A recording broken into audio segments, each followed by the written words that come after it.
Iglesia ni Cristo and the Bible sa Buano Edition. Niining bag-o o moderno nga panahon nato karon, daghang mga tawo ang nalipay o nalingaw sa mga kalambuan sa teknolohiya o kaalam nga gipahimuslan sa katawhan karon. Ang kasagarang mga mabugat o lisod nga mga trabaho kaniadto ang gipasayon pinaagi sa padayong nagalambo nga teknolohiya karon. Tuod niini, nadungagan, nahinuon karon ang mga bakanteng oras sa tawo aron magamit sa nagkalain-lain niyang gusto pang buhaton. Kining tanan, mauunta ang magahimong malipayon sa mga tawo ug pinaagi unta niini makontento na sila sa ilang kinabuhi karon. Apan daghan gihapon og mga panghitabo sa kinabuhi sa tawo nga bisan ang teknolohiya ug kaalam dili makasulbad niini. Ang mga katalagman, mga kalamidad ug ang mga suliran nga kanunay nga nagpalisod sa kinabuhi sa tawo nagkaanam og kabugat adlaw-adlaw. Bisan og sulayan sa tawo nga mulaom sa mga butang nga iyang gustong mahitabo, wala kini sa iyang pagbuot ug mauhinuon ang makapawala sa iyang paglaom. Mga mahal namong higala, nganong nahitabo man kining mao nga mga butang?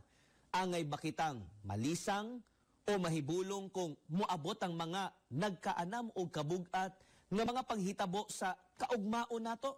Atong basahon sa Biblia, unsa ang hinungdan niining mga panghitabo sa kinabuhi sa tawo?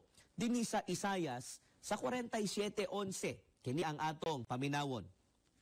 Apan moabot kanimo ang kadautan ug dili ka makalikay niini. Mudangat kanimo ang katalagman ug dili ka makalingkawas niini. Sa kalit lamang moabot kanimo ang kalaglagan nga wala mo damha. Kining mao nga mga butang gipasidaan na sa atong Ginoong Dios nga mahitabo. Kay ang atong Ginoong Dios man ang miingon niini, tinuod gayod nga mahitabo kini. Daw unsa ka dautan kining mga katalagman. Giingon, moabot kanimo ang kadautan, katalagman, sa kalit lamang. Moabot kanimo ang kalaglagan. Dili ba kini mao ang mga panghitabo sa kalibutan karon? Mapugnan ba kini sa tawo? Giingon usab sa Biblia, dili ka makalikay niini o dili ka makalingkawas niini. Busa dili kita angay nga mahibulong sa mga ingon niining panghitabo sa atong palibot. Unsay mahitabo sa mga tawo kung mahitabo kining mga katalagman? Adunay tubag ang Biblia dinhi sa Joel 1:10-12. Kini ang atong mapaminaw. Nagadaot ang mga kaumahan ug daw sama kini sa tawo nga nagasubo. Nangadaot ang mga trigo ug nangalaya ang mga ubas ug ang mga kahoy nga olibo. Ug nangalaya ang mga punuan sa ubas ug ang tanang mga kahoy. Apil na ang mga higera, pomegranata, palma ug mansanas. Tinuod gayod nga nawala na ang kalipay sa mga tawo. Tungod sa mga katalagman, masubo ang mga tawo ug mawala ang ilang kalipay. Ngano kaha? Giingon usab sa Biblia, nangadaot ang mga kaumahan, nangadaot ang mga trigo ug nangalaya ang mga ubas ug ang mga kahoy nga olibo ug nangalaya ang mga punuan sa ubas ug ang tanang mga kahoy. Apil na ang mga higera, pomenegrata, palma ug mansanas. Busa mga higala, apektado ang panginabuhi sa tawo kung mudangat ang mga kalamidad. Mao kini ang makita natong nahitabo. Dili lang dinhi sa atoa, kundi sa uban pang nasod sa kalibutan. Bisan pa mudangat ang ingon niining mga kalamidad o katalagman, aduna bay mga tawo nga dili angay mawad-an og paglaom. Mga higala, mao kini ang mensahe nga gusto namong matun-an natong tanan. Bisan adunay kalamidad, kalisod sa panginabuhi o mga kasubo sa kinabuhi, aduna kahay mga tawo nga dili angay mawad-an og paglaom. Sa Isayas 54:10, mo kini ang tubag sa Biblia. Mga tumpag ang kabukiran, ingon man ang kabungturan. Apan, ang gugma ko kanimo, dili gayud mo lubad. O dili usab mahanaw ang akong kasabotan sa pakigdait nga akong gihimo uban kanimo. Nag-ingon ang Ginoo nga nahigugma kanimo. Bisan mo dangat ang mga kalamidad sa kalibutan, adunay mga tawo nga dili angay gayud mawad-an og paglaom. Kinsa sila? Sila mao ang mga tawo nga makadawat sa gugma sa atong Ginoong Dios. Ug ang iyang gugma kanila dili gayud molubad. Mao nga bililhon kaayo nga masigurado nato. Masigurado sa tawo kauban kita sa mga tawo nga gihigugma sa atong Ginoong Dios. Mga mahal namong magtatanaw, kinsang mga tawo ang gipamatud-an sa Biblia nga gihigugma gayud sa atong Ginoong Dios, ginadungog sa atong Ginoong Dios ang ilang mga pagtawag kaniya. Dinhi sa Salmo 4:3, paminawan ninyo ang tubag sa balaang kasulatan. Hinumdumi ninyo nga gipili sa Ginoo ang mga Diyos nun nga mahimong iya. Dunggon ako niya, kung mutawag ako kaniya. Mga mahal namong magtatanaw, tinaw kaayo ang gitudlo sa balaang kasulatan. Ang gihigugma sa atong Ginoong Diyos, mao ang iyang mga gipili. Unsang pruweba nga ang mga gipili sa atong Ginoong Diyos, mao ang iyang gihigugma. Matod sa atong gibasa, ginadungog sa atong Ginoong Diyos ang ilang mga pagtawag kaniya. Mga mahal namong higala, bililhon kaayo kini. Kinahanglan sa mga tawo nga makauban sila sa mga gihigugma sa atong Ginoong Diyos nga mao ang iyang mga pinili aron maiya. Unsaon nato pag ila kung kinsa ang mga pinili o gipili sa atong Ginoong Diyos? Ang tubag sa atong pagbalik pagkahuman sa pipila kapahinumdom.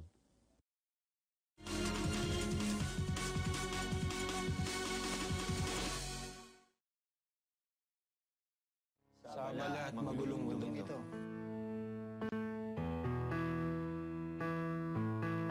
Saan? Saan? Saan?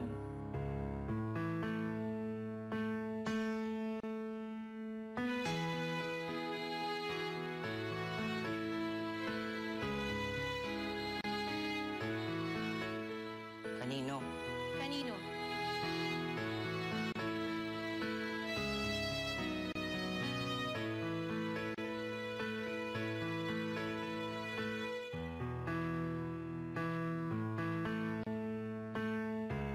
Paano mo nakikita ang sarili mo?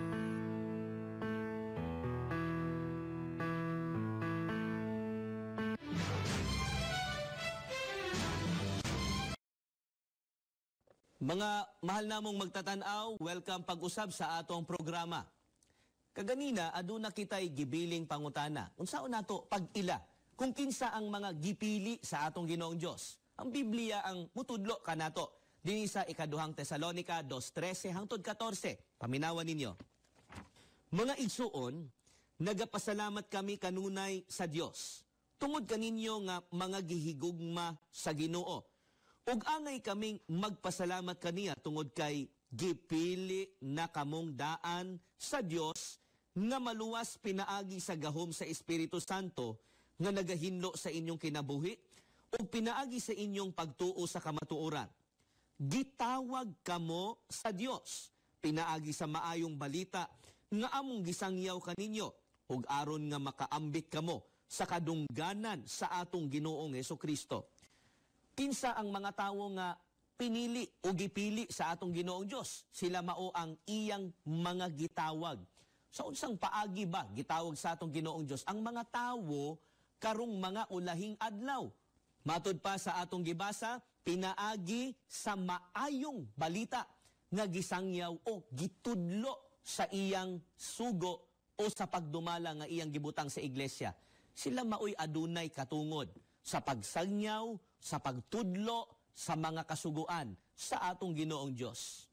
Unsay bili kung kauban sa adunay balaang katungod o kauban sa mga gitawag o gipili sa atong Ginoong Diyos aron mahimong iyang alagad.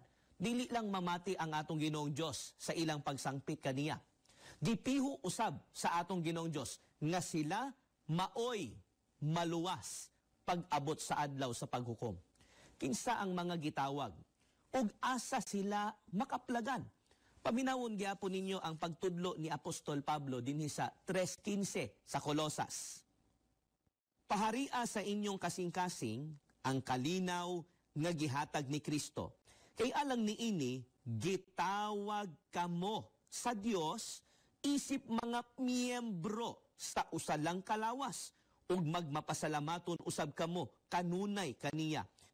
Mga mahigala, asa makaplagan ang mga gipili o gitawag sa atong Ginoong Dios? Matud kang Apostol Pablo, ang mga gitawag sa atong Ginoong Dios dili lang naminaw sa pagtudlo sa maayong balita, kundili nahimo silang bahin, nahimo silang miyembro sa usa lamang kalawas. Unsa kining usa kalawas nga gihisgutan ni Apostol Pablo? Siya gihapon ang magatudlo kanato sa Colosas naman sa 1:18. Siya mao ang ulo sa lawas, nga mao ang iglesia. Ang gihisgutan ni Apostol Pablo nga lawas, ang usa lamang kalawas, mao ang iglesia nga gipanguluhan sa atong Ginoong Hesukristo. Busa mga mahal namong magtatanaw, ang mga gitawag sa atong Ginoong Dios mao ang mga miyembro sa iglesia nga lawas sa atong Ginoong Hesukristo. Sila ang gisaaran sa atong Ginoong Dios nga dunggon kung sila mutawag kaniya. Mga mahal namong higala, atong hibaluan karon, unsa ba ang pangalan sa iglesia nga lawas sa atong Ginoong Hesukristo? Ang atong pagabasahon karon hubad ni Lamsa dinhi sa Buhat 20:28. Matmuni ninyo kung mao ang inyong mga kaugalingon ug ang tibuok panon. Nga niini gihimo kamo sa Espiritu Santo nga mga magbalantay. Aron pakanon ang iglesia ni Kristo nga gitubos niya sa iyang dugo. Mga mahal namong magtatanaw, unsa ang pangalan sa iglesia nga lawas sa atong Ginoong Hesukristo? Walay lain, Iglesia ni Kristo. Busa ang piniling katawhan sa atong Ginoong Dios nga iyang gisaaran, nga dunggon og luwason, mao ang mga miyembro sa Iglesia ni Kristo. Ang mga miyembro sa Iglesia ni Kristo dili gayod mawad-an og paglaom. Bisan unsa pa ang mahitabo ni ining kinabuhia. Mga mahal namong higala, mao kini ang hinungdan nga bisan ug daghan ang mga suliran ni ining kalibutana ug bisan pa og makatagamtam og mga kalamidad, ang mga miyembro sa Iglesia ni Kristo dili gayud muundang sa pag-alagad, dili gayud muundang sa pagsimba sa atong Ginoong Dios. Mao kini ang kinaiya sa mga matuod nga alagad sa atong Ginoong Dios. Sa atong pagbalik, atong pagatun-an kung unsa ang gibuhat sa mga nahaunang alagad sa atong Ginoong Dios ni adtong nakaagi sila ug mga kalisod, mga suliran ug kalamidad sa kinabuhi. Kini ug uban pa sa among pagbalik.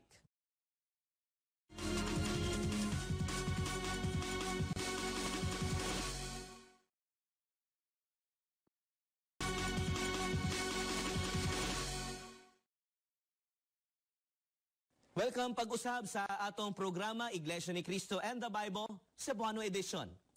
Alang sa mga higala nato nga karon lang nakatan-aw sa atong episode karon, gisgutan nato ang mahitungod sa kung asa angay ipasikad sa tawo ang iyang paglaom sa panahon sa mga suliran ug mga kalisod sama sa panahon nato karon.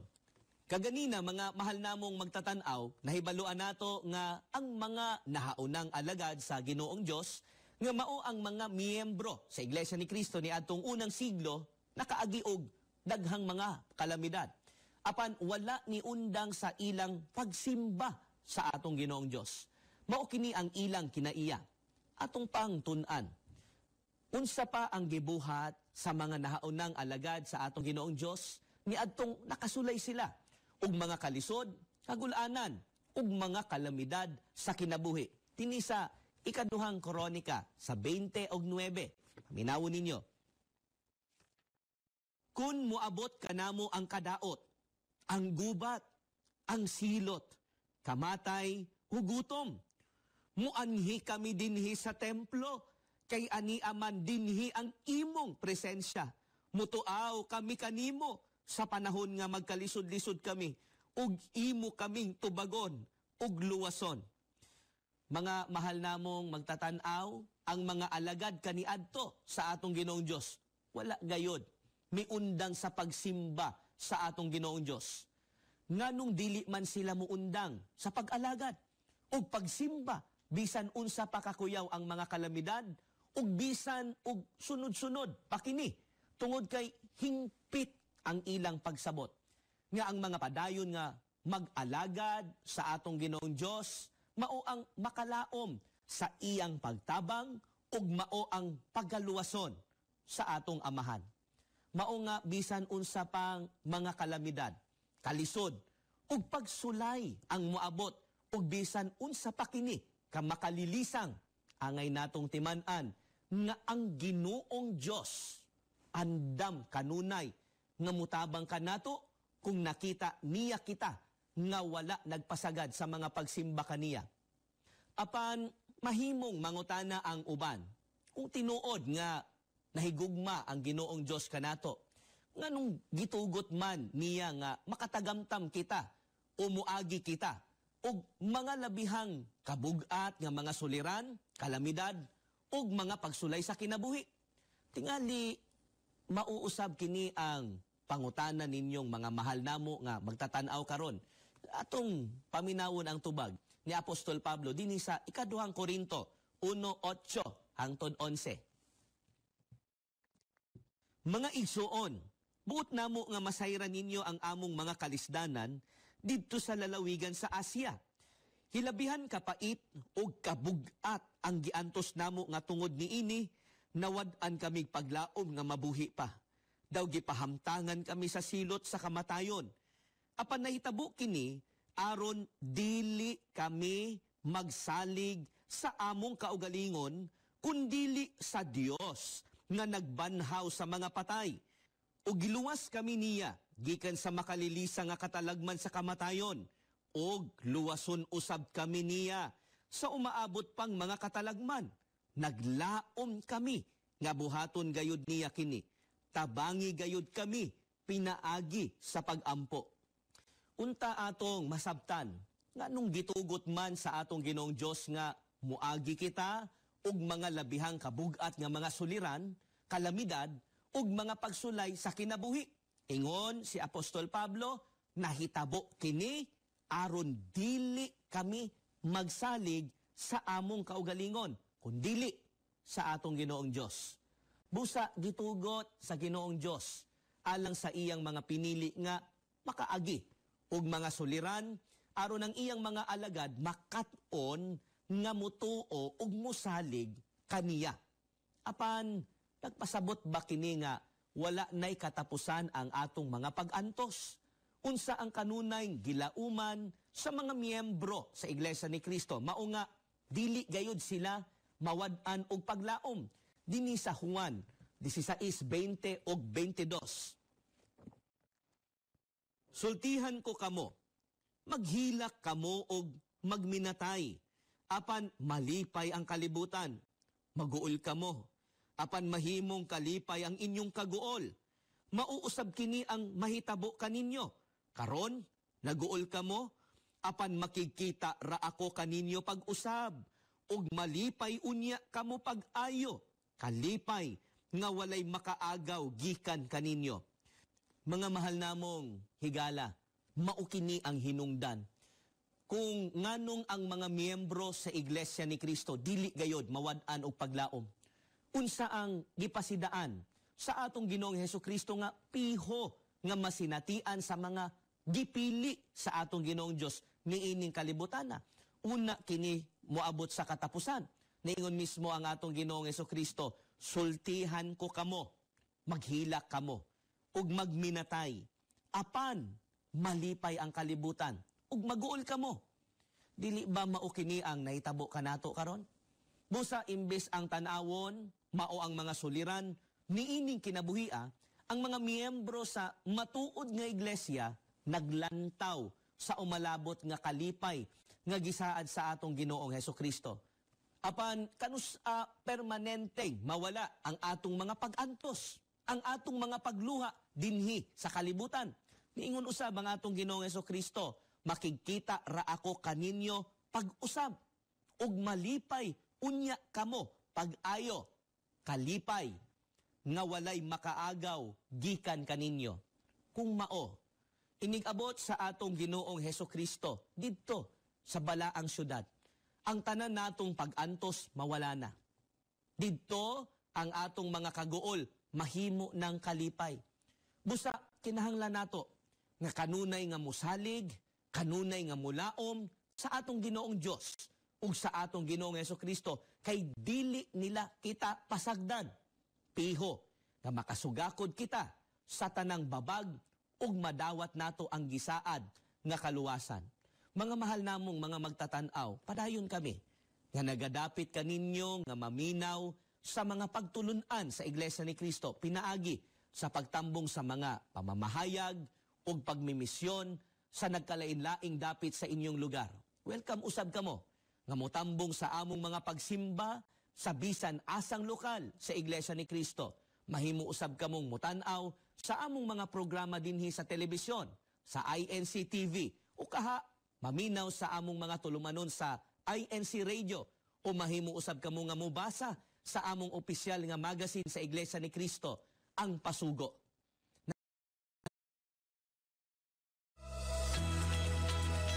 Hi, I'm Fiona Crisel R. Castro from Nawag City, and you are watching INC TV.